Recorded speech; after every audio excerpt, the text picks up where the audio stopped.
My Little Pony. My god. How far the franchise has come.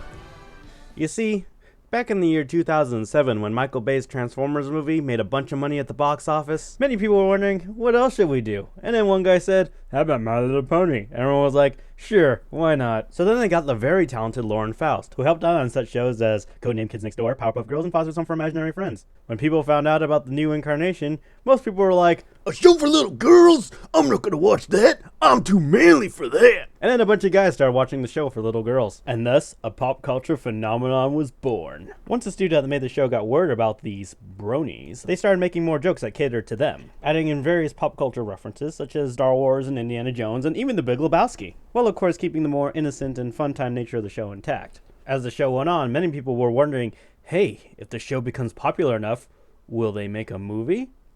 Little did they know, Hasbro already had an idea going. And that idea went something like this. Hey, yeah, I have an idea.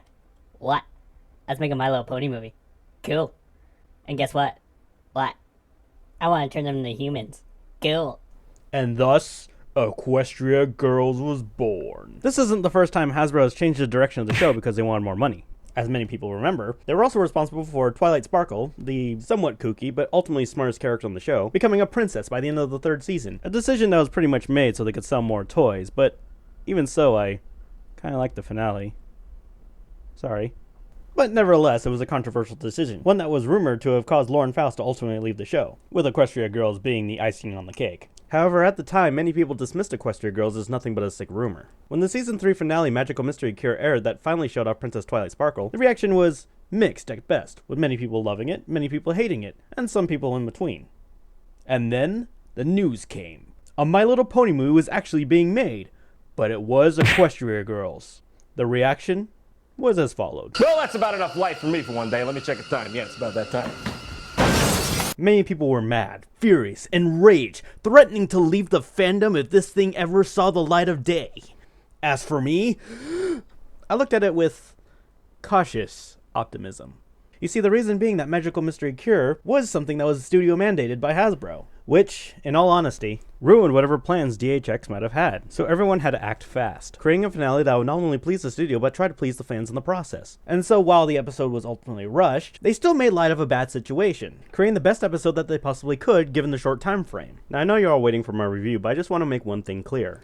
I'm not trying to white knight the Friendship is Magic brand as something that's infallible, because it isn't. No franchise ever is. I can freely admit when an episode has a good idea on paper, but ultimately underwhelms or absolutely fails in its execution. What I'm doing with this long-winded and possibly boring exposition is to explain to you why I remain positive about the movie, despite all the negativity surrounding it. The show's been good. It's been great. I'm not going to leave the fandom just because someone turns into an alicorn at the end of the third season, or goes through a portal that turns her into a teenage girl for a feature film. Even though the plot to the film sounds weird and ridiculous compared to the show, DHX has managed to pull things off more times than not, which is why I was looking forward to this movie.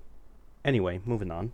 The situation worsened when rumors started spreading that the cast and crew ultimately hated Equestria Girls and had a miserable time making it. I personally don't know if those rumors are true, but people like to think they are. Those crazy fans. Anyway, despite all that, my optimism that the film would actually be pretty good never faltered. Besides, Meghan McCarthy, the new showrunner and writer of Equestria Girls, has been involved with writing some of the best episodes of the show, such as the very memorable Canterlot Wedding Parts 1 and 2. And then Daniel Ingram, the show songwriter who's made some excellent musical numbers in the past, such as This Day Aria and A True True Friend, also provided the songs for the movie. So despite one lackluster trailer, my interest still remained piqued, hoping that at best the film was a fun and good time, while at worst it would just be a mediocre and forgettable entry into the series. And then the day came. The film arrived in my neck of the woods and I just had to go see it. What did I think?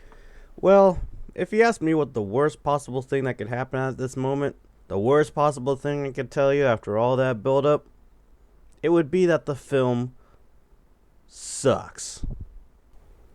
But luckily that's not the case here. Now don't get me wrong, this film isn't perfect. There are plenty of flaws that keep this from being a knockout of the park. But overall the film was exactly what I was hoping for, and maybe then some. Now before I go into the positives and the negatives about this movie, allow me to give you a brief recap of the film's plot.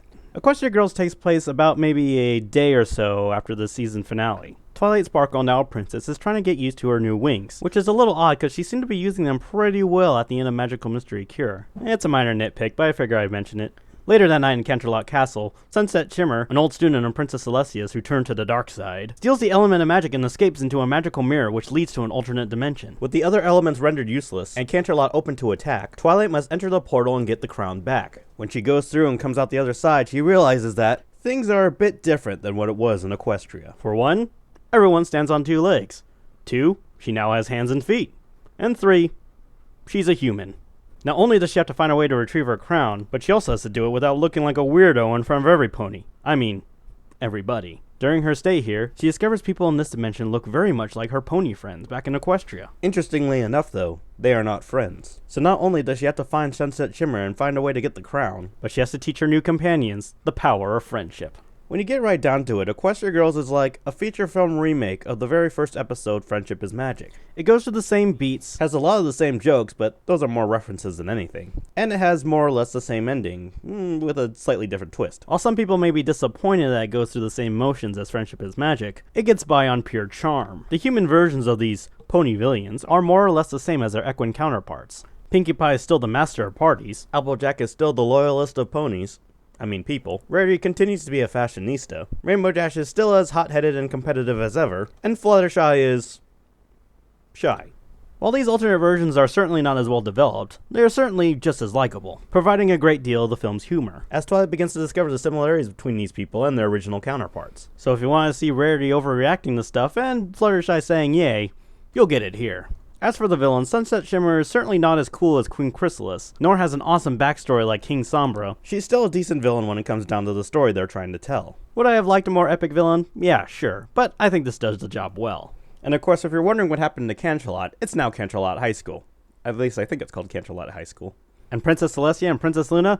Well, now it's Principal Celestia and Vice Principal Luna. Which is kind of a downgrade. I mean, could you imagine President Celestia and Vice President Luna? That would be awesome. I find it interesting that most of the characters are teenagers. Well, when you think about it, the characters in Ponyville seem to be more like adults. Which is a little bit awkward given the implication that things that happen in Ponyville also can happen in Equestria Girls. So does that mean Appleboo and her friends try to set up their teenage brother with Cheer Lee, who is still a teacher in this world?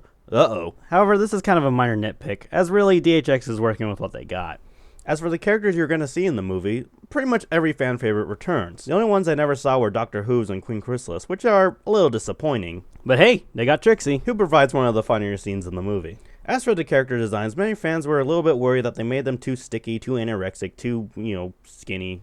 But I think seeing them in action is much better than looking at a bunch of concept art, as the designs of the main 6 never really bothered me. The only ones that ever struck me as odd were Princess Celestia and Princess Luna, as I think they tried to make them a little too human despite the different skin color, which is a little weird. It wasn't enough to take me out of the movie, but they definitely deserved another pass. And of course, there's the music. While the songs by Daniel Ingram lack that orchestral feeling of the show, I do feel that the pop rock angle is appropriate here, considering it's a high school. So it makes everything feel like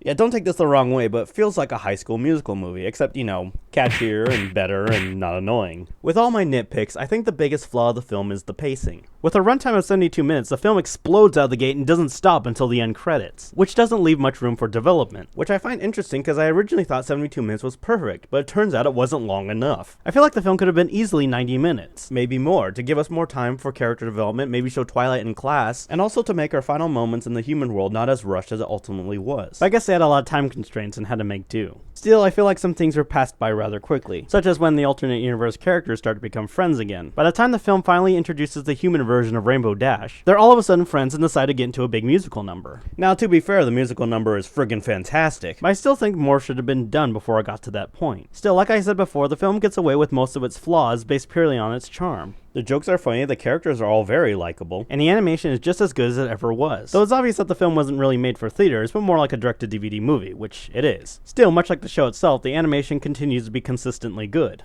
Now before I leave, I should probably tell you about Flash Sentry, aka Brad by the fans. Yes, there is a pony version of himself. Yes, you will see him. And I don't know if he's going to be on the show. Now, I've heard some rumors that the crew said that this is a standalone film and won't bleed into season 4.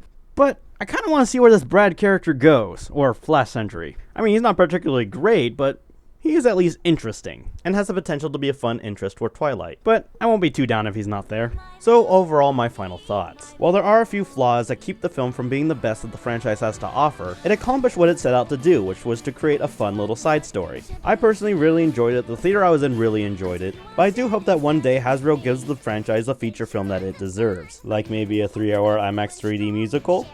One can only hope. You don't need to go to the theater to find this, just wait till it comes out on DVD and Blu-ray on August 6th. Then you can just watch it in the comfort of your own home.